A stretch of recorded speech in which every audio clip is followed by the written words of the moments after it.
Oh, look, we could see yourself. Nice. Hello, everybody. My name is Rudy Castillo. I'm an attorney. I've been here in San Antonio, Texas for about 25 years. My practice has to do in large part with immigration and personal injury. And so what we do is we help people with their documents. We help people try to prevent from being removed or deported. If they're detained, our goal is always to get them out.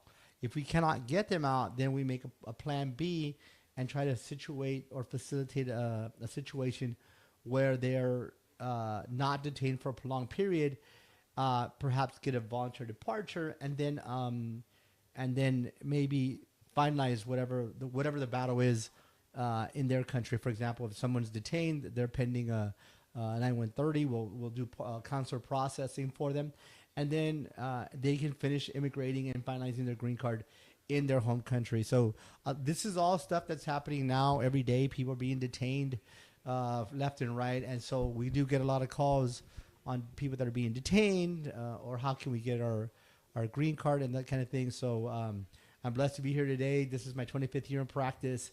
Thank you guys for listening. There's going to be a lot of information on this channel, and we're going to keep putting it out to make sure that everyone knows exactly what they need to do, what they can do, what they're eligible for, and to ensure that these, even though in these pressing times, that they still have rights. Yes. We also want to let them know that they can visit us at our website. And on our website, we have an AI service that they can ask questions to if you're not available at the moment. But if they want to get an appointment, they can leave their name and their number, and we will get back with them.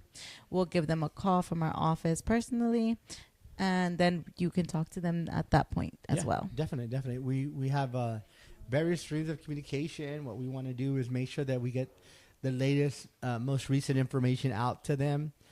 Sometimes they'll call us, and we'll have the, something that's happening. And sometimes we sign up clients and the law is a certain way today, but then, the laws are constantly changing in the immigration world. So even though, for example, if I sign someone up today, the rules are a certain way, and then in 2 weeks the laws change, now that person may not be eligible for the benefit that we contracted for. Yeah, so they got to be mindful of the time. Right now is the time. Well, they got to be mindful of the fact that we can proceed today as we planned, and then conversely, understand the fact that even though we're proceeding today, because this is what the law today is, that it's very tenuous and it may change.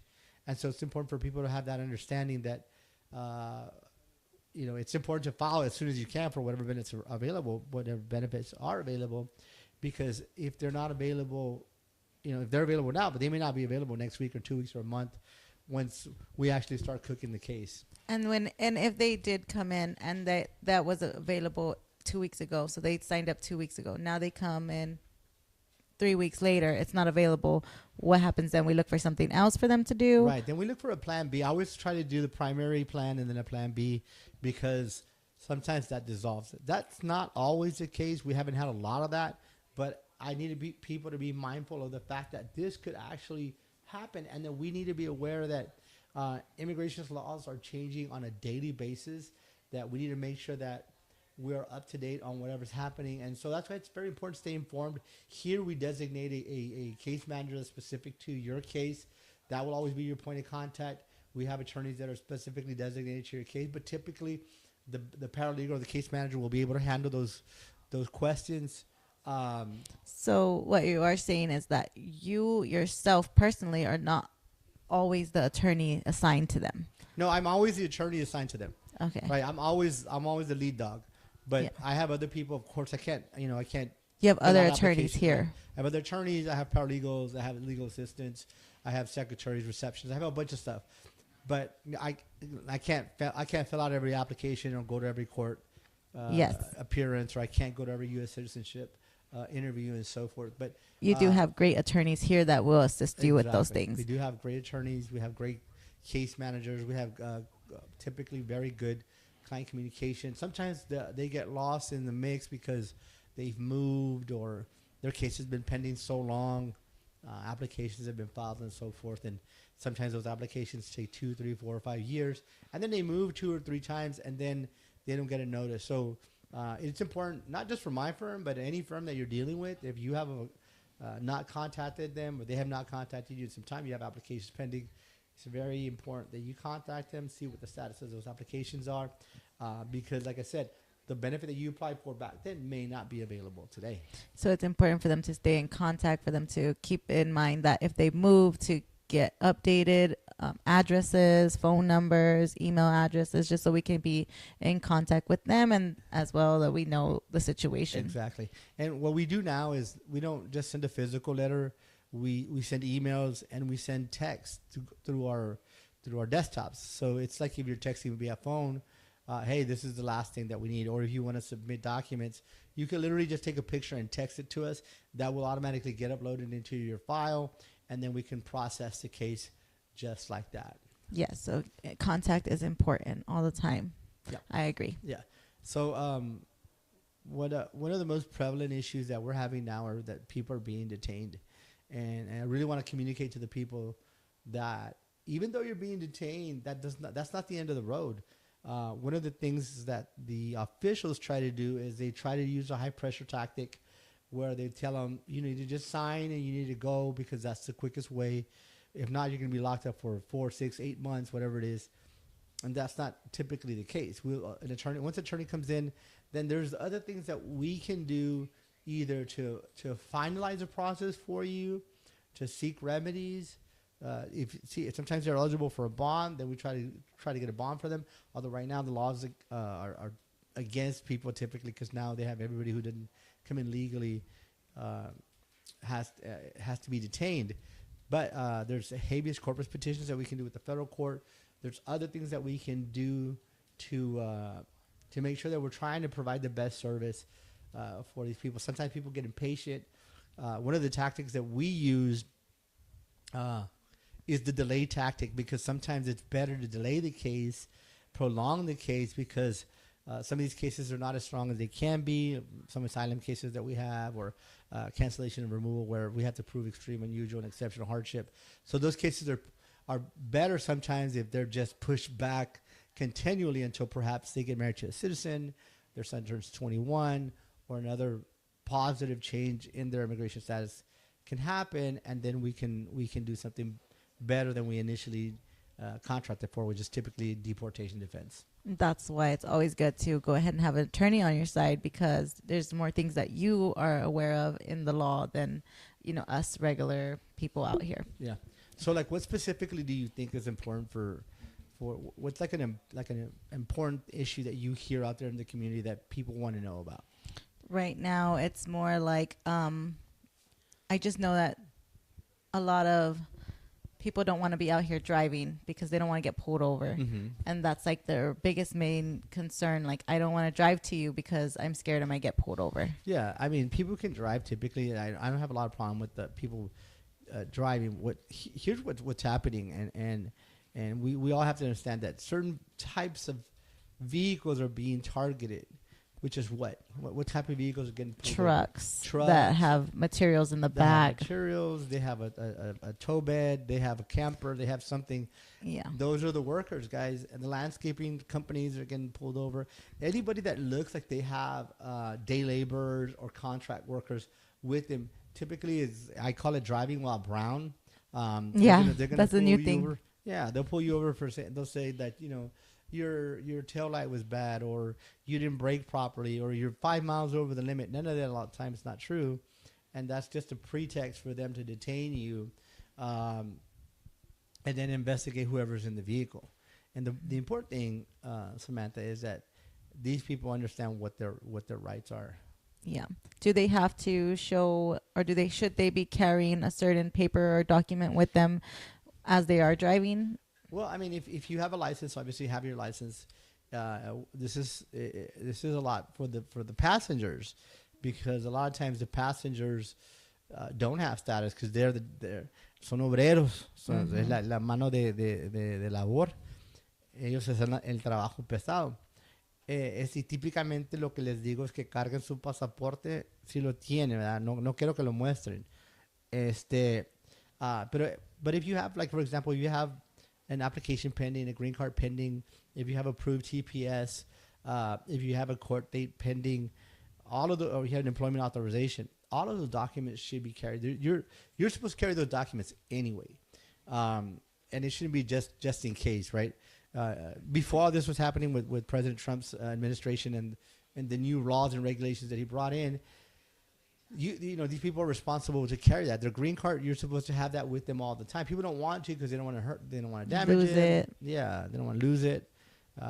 But that's what the law requires. So it's very important that that people have those documents. One of the most important things that they need to carry is a letter of representation, or G-28, from their attorney in case they do get processed.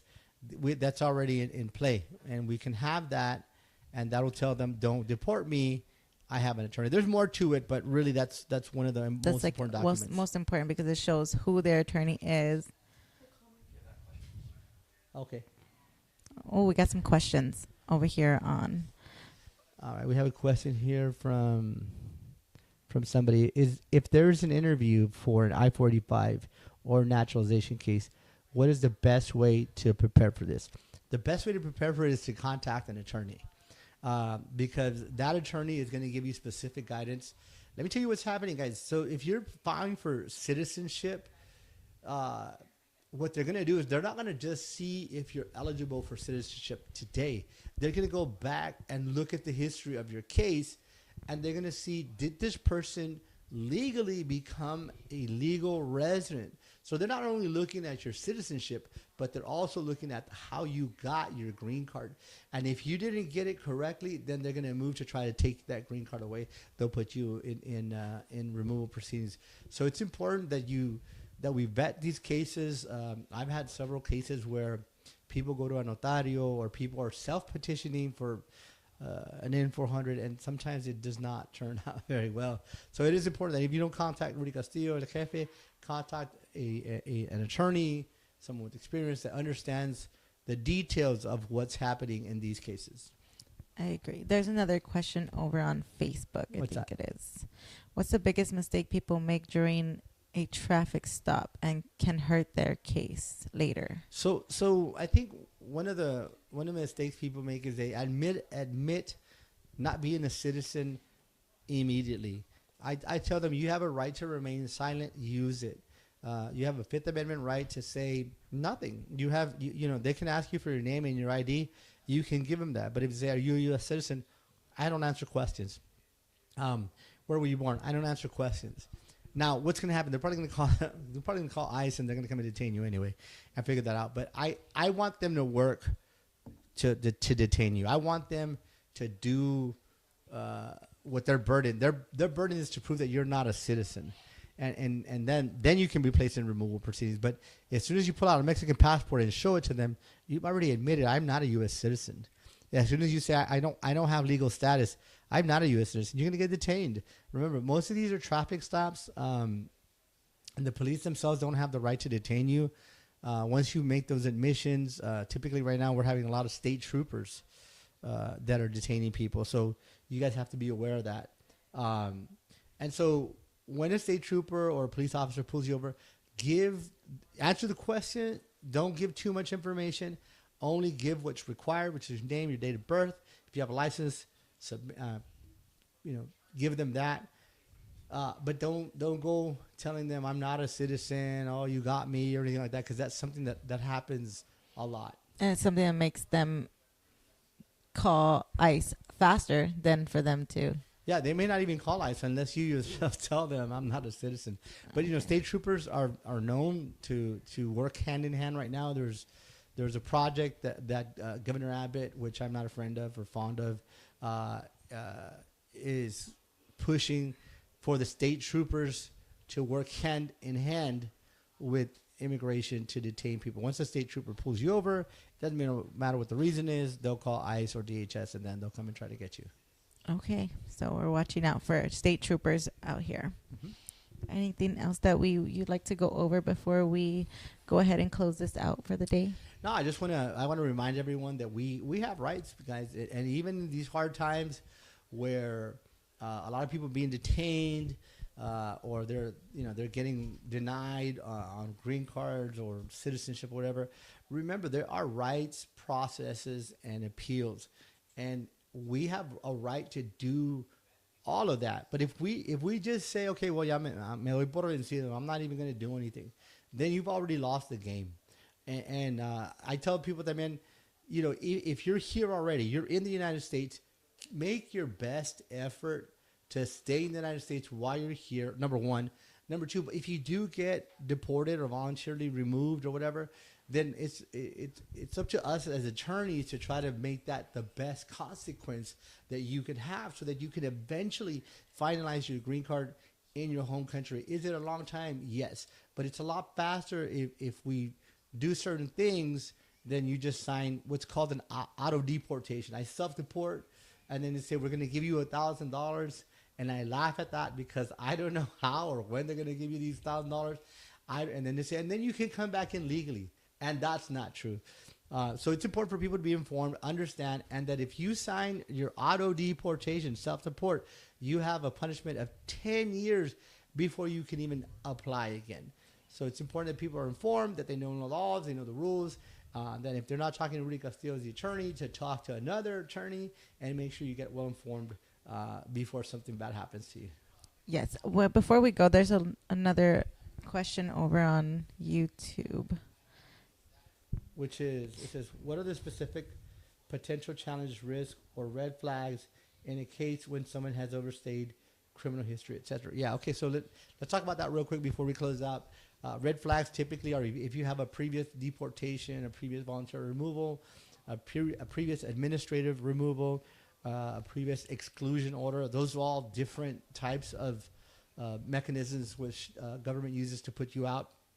If you have a criminal history of any kind, even misdemeanors. A lot of times people say, well, it was just a misdemeanor and it doesn't count. Or I did it 10 years ago. It doesn't count. It always counts. Immigration has a long memory. They will never not hold that against you. So it's important. We understand that. On the overstays, we need to see how they got their tourist visas or their student visas, if there was any fraud in procuring those, because then immigration is going to look at that as well to make sure that you don't need a waiver. A lot of times those are waivable, or we won't even file it if we think they're not eligible. But the most important thing on these cases is a false claim to U.S. citizenship. So if you make a false claim, you say I'm a U.S. citizen and you're not, bro, let's just pack it up, because there's no forgiveness for that. There's no overlooking that. Yeah. That began in September 1996. The Supreme Court decision came down and said that you cannot claim to be a U.S. citizen. It doesn't matter if you've been here a long time. It's not a forgivable offense. So that's the most important thing. Do not say that you're a U.S. citizen, because then, bro, you are going to be in big trouble.